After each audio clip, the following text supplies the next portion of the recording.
Title for discussion today is the pelvic outlet, or it is also known as anatomical outlet. We have described what is inlet, that is, it is a pelvic ring or inlet, and this bony area is the pelvic outlet, or we describe the anatomy of this. The pelvic outlet is bounded by. I should always hold the pelvis in relation to my body so that the exact name of the ligament I remember, and I should start from the back side. So this is how it is the area. I should describe it now. It is the area bounded by sacrococcygeal joint here, then sacrospinous ligament which extends from sacrum to ischial spine, sacrotuberous ligament which extends from sacrum to the ischial tuberosities. Then these are the two ischial tuberosities on either side. Next, inferior margin of the inferior ram of the pelvic bone and inferior surface or margin of the pelvic symphysis. Thus, it is a diamond shaped area.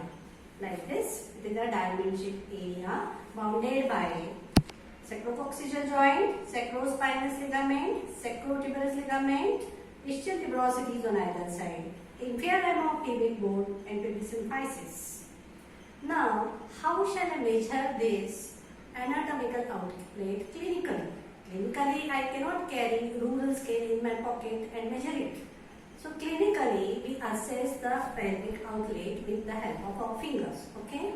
So, subpelvic angle, normally this subpelvic angle or the angle in between the two rama is of 90 degree. So, thus, I keep my two thumbs below the margin of the pelvic rama and measure it. So, it should be wide, subpelvic angle wide, means it is more than 90 degree. This is how I measure it. Okay. The other method to measure is, I can keep my four fingers here. This is how I comment that subpelvic angle is admitting 4 fingers. If it is narrow, it will admit 3 fingers. It is like that. The third way to measure the subpelvic angle is, I can keep abducted, maximum abducted fingers of this index finger and the thumb here. So maximum abduction is possible with these 2 fingers. So it is normal. But when it permits only abduction of middle finger and index finger, which is less, so this is subpelvic angle is narrow. So these are the 3 ways of assessing the subpelvic angle. Okay. What next? Next, I have to assess this transverse diameter of outlet or TDO. It is the distance between two ischial tuberosities. So when I am doing PV examination, I assess subpelvic angle is wide and TDO is 4 knuckles, like that. I put my 4 knuckles in between the two ischial tuberosities and comment that TDO is 4 knuckles. This is how clinical measurement is done. Actually, when I measure these diameters of the outlet, this AP diameter is 11 cm and TDO transverse diameter of outlet is 11 cm.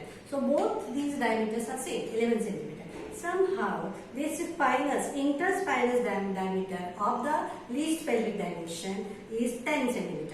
So this distance is 10 and this distance is 11 cm.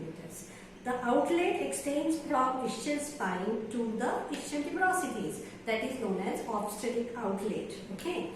Let us measure this outlet in critical cases, like when I have a doubt about outlet contraction, I measure it with a rural scale. These patients, they are with android pelvis. They have got good muscular build, good height, and their pelvis is narrow. The funneling of the pelvis starts from the ischial spines till the pelvic outlet. So in these cases, I have to measure this TDO. Suppose normally it is 11 cm. Suppose it is 10 cm.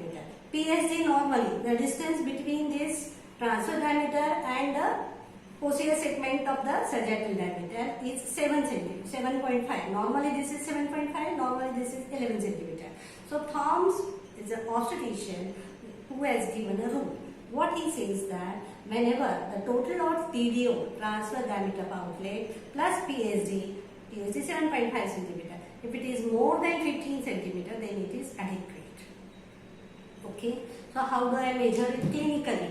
I put a rural scale here and measure the distance between the two ischial tuberosities. Then I turn the patient on lateral side then I measure the distance between the TDO and the anterior margin of anal canal, and total of TDO and this posterior sagittal diameter of outlet helps me to predict whether it is okay or not.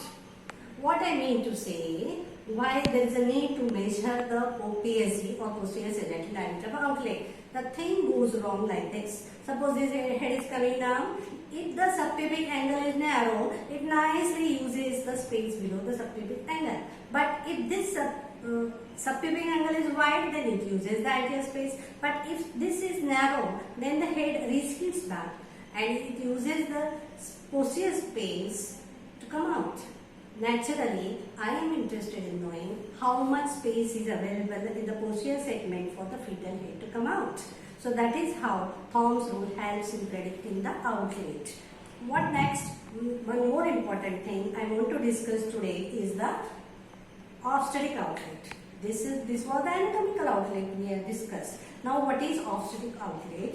This is a chamber or a space which extends from spines to the anatomical outlet. This is how I can show here. This is the level of ischial spine and this is the level of anatomical outlet or TDO. So the space from ischial spine to the ischial tuberosity is the obstetric outlet.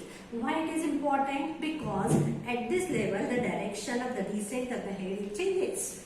Initially the movement of the head is downward, then at the level of ischial spine or in the obstetric outlet, this space, the movement becomes horizontal and the introitus is anterior. It is not here. The introitus is anterior below the pubic lamina, and lastly over the pelvic floor the movement of the head is forward direction. So it is a J-shaped axis of this pelvis. So the movement of the head is downward, horizontal and forward. That is the importance of this obstetric outlet. This is the way I give traction when I apply forceps. This is the way I apply the vacuum cup and give the traction, and it will help. By having this knowledge about direction of the obstetric outlet, I can help the patient for the delivery in second stage of labor. Thank you so much.